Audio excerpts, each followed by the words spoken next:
நீங்க எப்பாவது இது யோசிச்சிருக்கீங்களா? நான் இவனுக்காக இவ்வளோ பண்றேன், இவ்வளோ எஃபர்ட்ஸ் போடுறேன், பட் எதுக்குமே அவன் பெருசா ரியாக்ட் பண்ணவே மாட்டேங்கிறானே. இவனுக்கு பிடிக்கும் தானே இதை வாங்கிட்டு போனேன், ஆனா வெறும் தேங்க்ஸ் மட்டும் சொல்லிட்டு போயிட்டானே. இப்படிலாம் யோசிச்சிங்க அப்படின்னா என்னை ஃபாலோ பண்ணிட்டு இந்த ஸ்டோரியை கேளுங்க. ஒரு வீட்டில் 2 பசங்க, மனோஜ், கவின். மனோஜ்ன்றது அண்ணா, அவன் 8th ஸ்டாண்டர்ட் படிக்கிறான். அவன் 8th ஸ்டாண்டர்ட் படிக்கும் போது அவங்க அப்பா இறந்துடுறாரு, அம்மா கூலி வேலைக்கு தான் போறாங்க. ஸோ வீட்டையும் தம்பியும் பார்த்துக்க வேண்டியது அவனோட பொறுப்பு. ஸோ ஒரு மெக்கானிக் ஷாப்ல வேலைக்கு சேர்றான். ஆனா கவினை, அதாவது தம்பிய ஸ்கூலுக்கு அனுப்பிச்சிடுறான். இப்போ கவினுக்கு என்ன வேணும் அப்படின்னாலும் அவன் போய் மனோஜ் கிட்ட கேட்பான். மனோஜ் வேலைக்கு போயிட்டு வர காசுல தம்பி கேட்கறத வாங்கி கொடுத்துருவான். எல்லா டைமும் தம்பி கேட்கறத வாங்கி கொடுத்தாலும் அதுக்கு கவின் ஜஸ்ட் தேங்க்ஸ்னா அப்படின்னு மட்டும் சொல்லிட்டு போயிடுவான். ஒரு ஹக் இல்ல, பெருசா எந்த வார்த்தையும் இல்ல, ஜஸ்ட் சைலன்ஸ். இப்படியே நாட்கள் ஆக ஆக கவின் நல்லா படிச்சு மார்க் எடுத்ததுனால ஒரு பெரிய காலேஜ்ல சீட் கிடைக்குது. அதுக்கான செலவுகளையும் மனோஜ் தான் பாத்துக்கிறான். ஒரு நாள் மனோஜுக்கு ஒரு ஃபீலிங் வருது. நான் இவனுக்காக எல்லாமே பண்றேன், இவன் எது கேட்டாலும் வாங்கி தரேன், பட் இவன் எதுக்குமே தேங்க்ஸ் தவிர வேற எதுவுமே சொல்றது இல்லையே. ஒருவேளை நான் அவனுக்கு அந்த அளவுக்கு இம்பார்ட்டன்ட் இல்ல போல அப்படி சொல்லிட்டு ஒரு ஃபீலிங் வருது.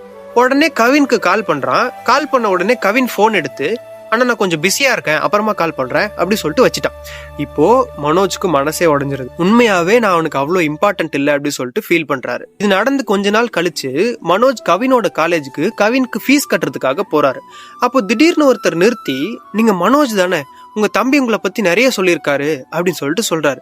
மனோஜுக்கு ஷாக் ஆயிடுது. சரி ஓகே ஓகே அப்படின்னு சொல்லிட்டு இன்னும் கொஞ்சம் தூரம் போனா இன்னொருத்தர் வந்து, அண்ணா நான் கவினோட ஃப்ரெண்டு, கவின் உங்களை பத்தி நிறைய சொல்லியிருக்கான், என் அண்ணன் தான் எனக்கு சூப்பர் ஹீரோ, எனக்கு கிடைச்ச மாதிரி அண்ணன் உங்க யாருக்கும் கிடைக்க வாய்ப்பே இல்லை, நான் வளர்ந்து சம்பாரிச்சு எங்க அண்ணனை உட்கார வச்சு சாப்பாடு போடணும்னு ஆசைப்படுறேன் அப்படின்னு சொல்லிட்டு உங்களை பத்தி நிறைய சொல்லியிருக்கான், எங்களுக்கு உங்களை ரொம்ப பிடிக்கும் அப்படின்னு சொல்லிட்டு சொல்றான். மனோஜ்க்கு கண்ணே கலங்கிறது. அப்போதான் மனோஜ்க்கு ஒரு விஷயம் புரியுது. ஆக்சுவலா கவின் இவரை வேல்யூ பண்ணியிருக்கான், பட் அவரோட ஸ்டைல்ல. ஸோ மாரல் என்ன அப்படின்னா, நீங்க ஒருத்தருக்கு போடுற எஃபர்ட்ஸையும் அவங்க உங்க மேல வச்சிருக்க அன்பையும் அவங்களோட ரியாக்ஷனை வச்சு மெஷர் பண்ணாதீங்க. ஒவ்வொருத்தருக்கும் வேல்யூ பண்ற ஸ்டைல் வேற வேற இருக்கும். Some people won't show it out, but still நீங்க தான் அவங்களுக்கு உலகமே. Actually you matter even if it doesn't look like it. But ஆனா இது ஒரு சில பேருக்கு மட்டும்தான்.